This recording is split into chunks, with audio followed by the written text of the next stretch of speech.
Hello बच्चों, कक्षा 9वीं के सामाजिक विज्ञान के महत्वपूर्ण प्रश्नों की श्रृंखला का भाग 2 लेकर के मैं हाजिर हूं। इसका भाग 1 मैं पहले दे चुका हूं आप लोग, और यदि नहीं मिला है यदि आपको तो आई बटन पर क्लिक कीजिए, उस पर आपको लिंक है, लिंक पे आप क्लिक कीजिए तो आप पहले भाग में पहुंच जाएंगे। ये सारे प्रश्न मोस्ट इंपॉर्टेंट है, इनको पढ़ लीजिएगा।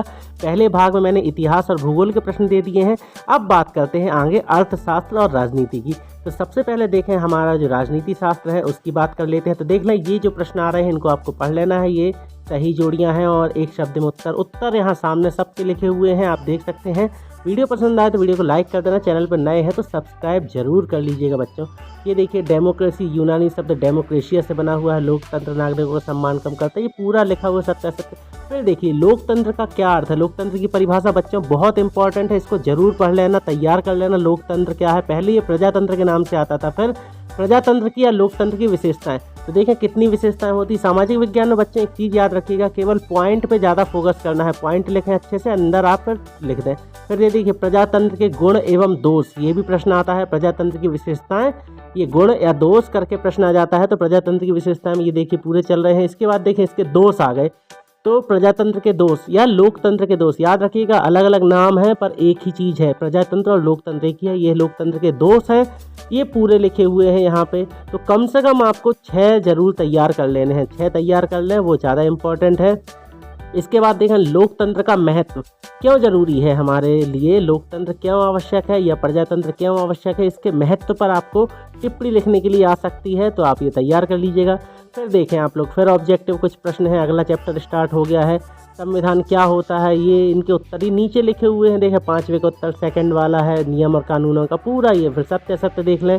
फिर देखें खालिस्तान, देखें यहाँ पे संविधान सभा के स्थायी अध्यक्ष कौन थे, डॉक्टर राजेंद्र प्रसाद थे, ये पूरा लिखा है आपके सामने। सही जोड़ियाँ हैं, एक शब्द में उत्तर। देखिए जितने जो कुछ मुझे इंपॉर्टेंट लगे मैंने उनको बता दिया, और यदि आपको इंपॉर्टेंट लग रहा है हमारा ये वीडियो तो प्लीज़ चैनल को सब्सक्राइब जरूर कर लो और वीडियो को अपने दोस्तों को भी शेयर कर दो, क्योंकि हमारे चैनल पे आपको सही और सटीक जानकारी दी जाती है।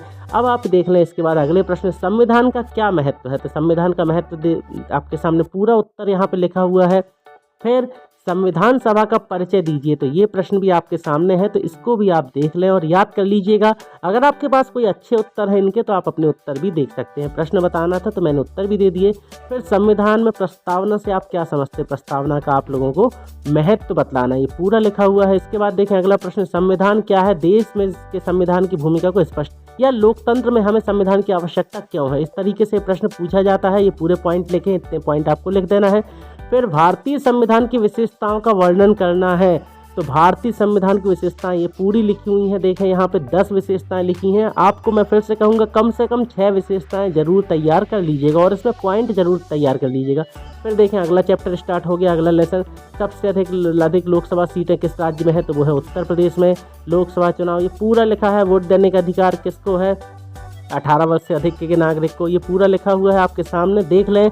और अगर आपको वीडियो ये पसंद आया है तो प्लीज़ वीडियो को लाइक कर देना। अब देखिए अगले प्रश्न, आम चुनाव किसे कहते हैं, आम चुनाव से क्या तात्पर्य है, ये तैयार कर लीजिएगा। फिर उसी में देखें नीचे तीसरा नंबर, नामांकन पत्र से क्या आशा है, ये भी तैयार कर लीजिएगा। फिर निर्वाचन क्षेत्र से आशा है, मताधिकार क्या होता है, ये सब पूरा लिखा हुआ है। फिर इसके बाद दूसरा प्रश्न देखें, लोकतांत्रिक चुनाव के लिए जरूरी न्यूनतम शर्तें। फिर निर्वाचन से क्या समझते हैं। 5वां प्रश्न मोस्ट इंपॉर्टेंट, सार्वभौमिक वयस्क मताधिकार क्या से क्या आशा है, इसको तैयार कर लेना आप बहुत अच्छे से। फिर ये भी वेरी इंपॉर्टेंट क्वेश्चन, निर्वाचन आयोग के कार्य, तो देखिए पूरे 3 पॉइंट तो यहाँ लिखे हुए हैं। इसके अलावा और भी कुछ पॉइंट हैं, ये देख लें, आपको टोटल 5 पॉइंट है, तो आप इनको तैयार कर लेंगे। ये चुनाव प्रणाली के दोष, ये दोष और गुण बहुत चीज़ है। तो चुनाव प्रणाली में बहुत सारे दोष हैं, गुंडा टाइप के लोग भी आप आज नेता बन जाते हैं, तो ये चीज़ें पूरा ठीक है। देखिए 6वां 7वां 8वां कार्यपालिका, न्यायपालिका, केंद्रीय मंत्रिपरिषद, ये पूरा लिखा है आपके सामने बच्चों, इनको तैयार कर लें। फिर देखें विधायिका क्या है, स्पष्ट कीजिए, 6वां प्रश्न, इसको भी तैयार कर लें, ये भी मोस्ट इंपॉर्टेंट क्वेश्चन है। ये पूरे पॉइंट लिखे हुए हैं 7वें प्रश्न के, पर आपको 6वां देखना है यहाँ पे। अब बात आई राष्ट्रपति पद के लिए निर्धारित योग्यताएं बताइए और उसका कार्यकाल क्या है। फिर ये राष्ट्रपति की कार्यकाल का शक्तियाँ लिखी हुई हैं, इनको भी तैयार कर लीजिएगा।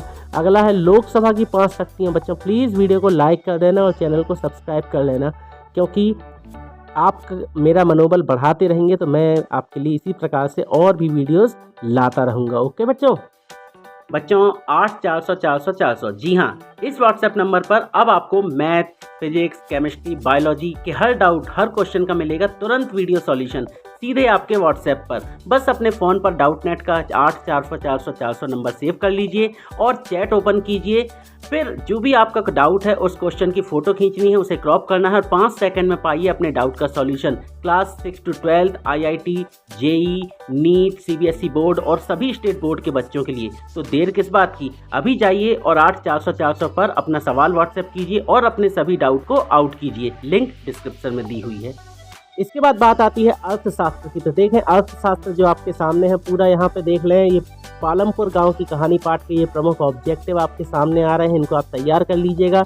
इसके अलावा और भी ये देखें आप, खालिस्तान, सत्य सत्य, तो इस तरीके से आप पूरा इसको देख लें। ये तो ऑब्जेक्टिव है बच्चों, इनको तो आपको तैयार करना पड़ेगा। पालमपुर में सिंचाई का मुख्य स्रोत क्या था बच्चों? नलकूप से सिंचाई होती थी वहाँ पे, ठीक है। निकट पे कौन सा कस्बा था? शाहपुर।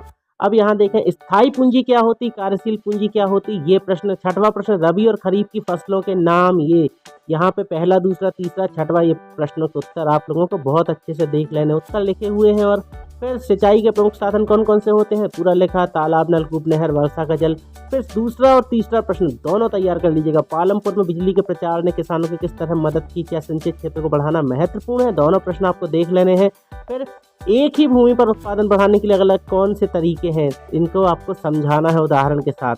तो यहाँ पे देखें अगला प्रश्न है, भौतिक पूंजी से क्या आशय है, भौतिक पूंजी क्या होती। फिर रासायनिक उर्वरकों का प्रयोग क्यों हानिकारक है। फिर बहुविध फसल प्रणाली, ये भी बहुत अच्छा इंपॉर्टेंट प्रश्न है।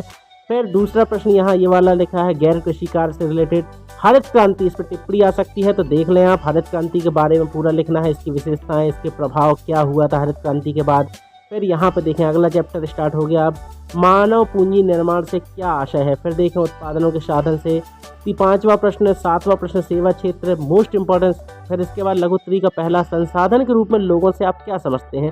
प्लीज़ बच्चों वीडियो को एक लाइक कर देना प्लीज़, और चैनल को सब्सक्राइब कर लेना। अगला है आर्थिक क्रियाएं और गैर आर्थिक क्रियाओं से क्या आशय है, दोनों में अंतर दिया हुआ है। बेरोजगारी शब्द की आप व्याख्या, मगर इससे नीचे इंपॉर्टेंट, प्रच्छन्न और मौसमी बेरोजगारी, ये very very very important question, इसको आप जरूर तैयार कर लें। इसके बाद देखें मानव संसाधन का महत्व। इसके बाद वेरी इंपॉर्टेंट क्वेश्चन, भौतिक पूंजी और मानवीय पूंजी में अंतर, ये जरूर तैयार कर लीजिएगा। अगला है मानव पूंजी निर्माण में शिक्षा की क्या भूमिका है, मनुष्य शिक्षित होकर कैसे पैसे कमा सकता है। मानव पूंजी निर्माण में स्वास्थ्य की भूमिका, अच्छा शरीर से कैसे व्यक्ति पैसे बचा सकता है। फिर शिक्षित बेरोजगारी, ये भी एक बिल्कुल बहुत बढ़िया टॉपिक है, इसको देख लीजिएगा। अगला चैप्टर स्टार्ट हो गया, ये प्रधानमंत्री ग्रामोदय योजना कब शुरू हुई है, पूरा गरीबी रेखा से क्या आशय है। बच्चों वीडियो थोड़ा फास्ट चल रहा है, आप स्क्रीनशॉट ले लें और इसको पूरा तैयार कर लीजिएगा। फिर इसके बाद देखें 3 राज्यों के नाम बताइए, प्रधानमंत्री ग्रामोदय योजना क्या है। 8वां प्रश्न, ये गरीबी से क्या आशय है, गरीबी क्या चीज़ होती है। बच्चों पूरे आप स्क्रीनशॉट ले लें। हाँ एक बात और, अगर आपको ज़्यादा दिक्कत है तो परीक्षा दिन में आप ले लें 9वीं क्लास की, उसमें भी आपको ये उत्तर मिल जाएंगे, क्योंकि मैंने यहाँ परीक्षा दिन से ही सिलेक्टेड किए हैं कुछ क्वेश्चन आंसर, वही आपके सामने रखे हुए हैं। और ये पूरे जो प्रश्न आपके लिए बता दिए गए हैं, तो आप इनको तैयार कर लें, क्योंकि इनके चांसेस बहुत ज़्यादा हैं आपके एग्जाम में। निर्धनता दूर करने के उपाय, गरीबी उन्मूलन के उपाय, ये पूरे लिखे हुए हैं, ये पूरे पॉइंट हैं। 2 पॉइंट ये हो गए, इसके अलावा और भी हैं। तो महात्मा गांधी राष्ट्रीय ग्रामीण रोजगार अधिनियम 2005 की क्या विशेषताएं हैं, तो ये भी आपके लिए बहुत अच्छा प्रश्न है, इसके भी देख लें, आप पूरे तैयार कर लें पॉइंट। आशा करता हूँ आप लोगों को ये वीडियो पसंद आया होगा। अगर ये वीडियो पसंद आया है तो प्लीज़ वीडियो को लाइक करके चैनल को सब्सक्राइब कर लें और हमारे साथ बने रहिएगा, क्योंकि हम आपको देते हैं इसी प्रकार से सही और सटीक जानकारी जो आपके लिए बहुत ही फ़ायदेमंद होती है। मिलते हैं बहुत जल्द अपने अगले वीडियो लेसन में किसी और अच्छी जानकारी के साथ। तब तक पढ़ते रहिए, बढ़ते रहिए और बने रहिएगा हमारे साथ। Good bye.